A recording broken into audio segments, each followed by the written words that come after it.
Transnational corporations have a long and dark history of condoning tyrannical governments. Is it narcissism that compels them to seek their reflection in the regimented structures of fascist regimes?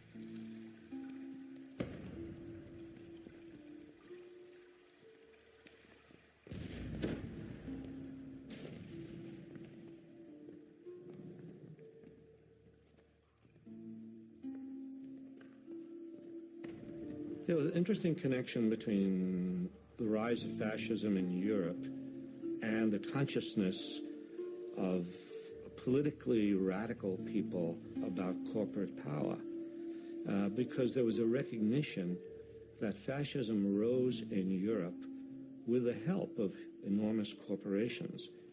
Mussolini was greatly admired all across the spectrum. Business loved him. Investment shot up. And suddenly when Hitler came in Germany, the same thing happened there. Investment shot up in Germany. He had the workforce under control. He was getting rid of dangerous left-wing elements. Investment opportunities were improving. There was no problems. These are wonderful countries. I think one of the greatest untold stories of the 20th century is the collusion between corporations, especially in America, and Nazi Germany. First, in terms of how the corporations from America helped to essentially rebuild Germany and support the early Nazi regime, and then, when the war broke out, figured out a way to keep everything going. So General Motors was able to keep Opel going, Ford was able to keep their thing going, and companies like Coca-Cola, because they couldn't keep the Coca-Cola going, so what they did was they invented Fanta Orange for the Germans. And that's how Coke was able to keep their profits coming in to Coca-Cola. So when you drink Fanta Orange, that's the Nazi drink. That was created so that Coke could continue making money while millions of people died. When Hitler came to power in 1933, his goal was to dismantle and destroy the Jewish community. This was an enterprise so fast that it required the resources of a computer. But in 1933, there was no computer. What there was the IBM punch card system, which controlled and stored information based upon the holes that were punched in various rows and columns. Naturally, there was no off-the-shelf software as there is today. Each application was custom designed, and an engineer had to personally configure it. Millions of people of all religions and nationalities and characteristics went through the concentration camp system. That's an extraordinary traffic management program that required an IBM system in every railroad direction and an IBM system in every concentration camp.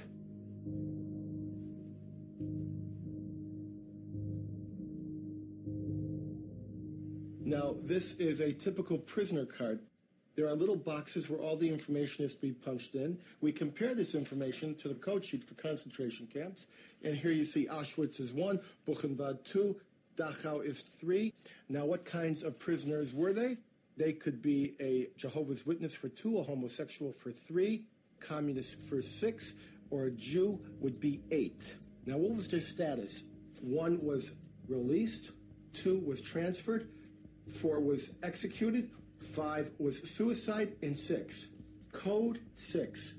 Sonderbehandlung, special treatment, meant the gas chamber or sometimes a bullet. They would punch that number in, the material was tabulated, the machines were set, and of course the punch cards, by the millions, had to be printed, and they were printed exclusively by IBM, and the profits were recovered just after the war. I really do believe that that particular accusation has been fairly discredited as a serious accusation. That is, the fact that they have used equipment, that is a fact. But how they got it, how much cooperation they got, and any kind of collusion trying to connect dots that are not connected, I think that's the part that is discredited. Generally, you sell computers and they're used in a variety of ways, and you always hope they're used in the more positive ways possible if you ever found out they are used in ways that are not positive. then you would hope that you stop supporting that. But do you always know? Can you always tell? Can you always find out? IBM would, of course, say that it had no control over its German subsidiary. But here on October 9th of 1941, a letter is being written directly to Thomas J. Watson with all sorts of detail about the activities of the German subsidiary. None of these machines were sold. They were all leased by IBM, and they had to be serviced on site once a month, even if that was at a concentration camp such as Dachau, Buchenwald.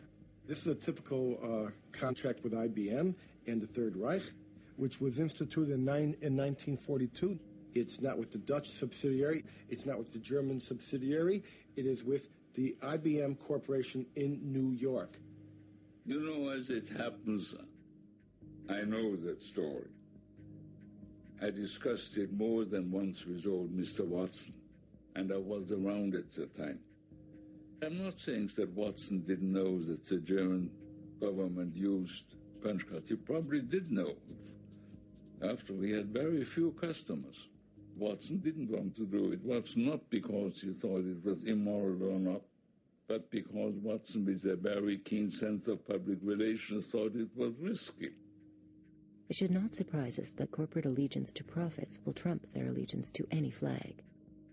A recent U.S. Treasury Department report revealed that in 1 week alone, 57 U.S. corporations were fined for trading with official enemies of the United States, including terrorists, tyrants, and despotic regimes.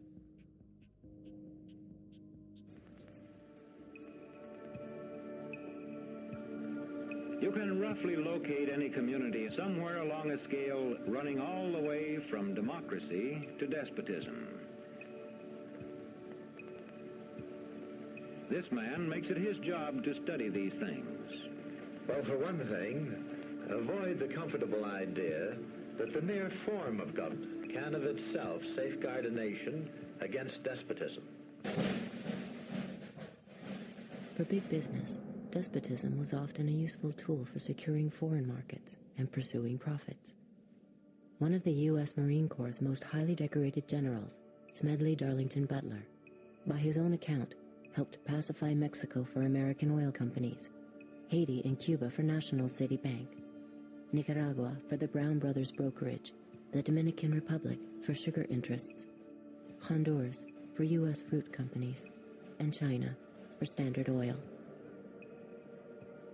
General Butler's services were also in demand in the United States itself in the 1930s, as President Franklin Delano Roosevelt sought to relieve the misery of the Depression through public enterprise and tougher regulations on corporate exploitation and misdeeds.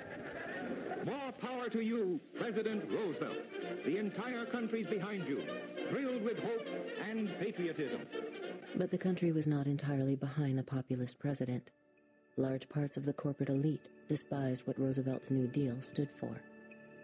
And so, in 1934, a group of conspirators sought to involve General Butler in a treasonous plan.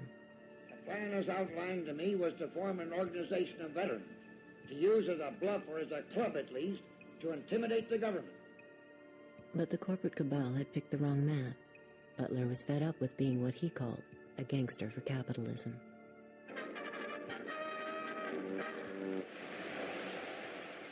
I appeared before the Congressional Committee, the highest representation of the American people, under subpoena to tell what I knew of activities, which I believe might lead to an attempt to set up a fascist dictatorship.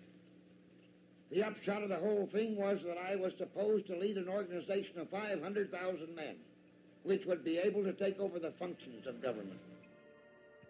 A congressional committee ultimately found evidence of a plot to overthrow Roosevelt. According to Butler, the conspiracy included representatives of some of America's top corporations, including J.P. Morgan, DuPont, and Goodyear Tire. As today's chairman of Goodyear Tire knows, for corporations to dominate government, a coup is no longer necessary. Corporations have gone global. And by going global, the governments have lost some control over corporations, regardless of whether the corporation can be trusted or cannot be trusted. Governments today do not have over the corporations the power that they had and the leverage that they had 50 or 60 years ago. And that's a major change. So governments have become powerless compared to where they were before.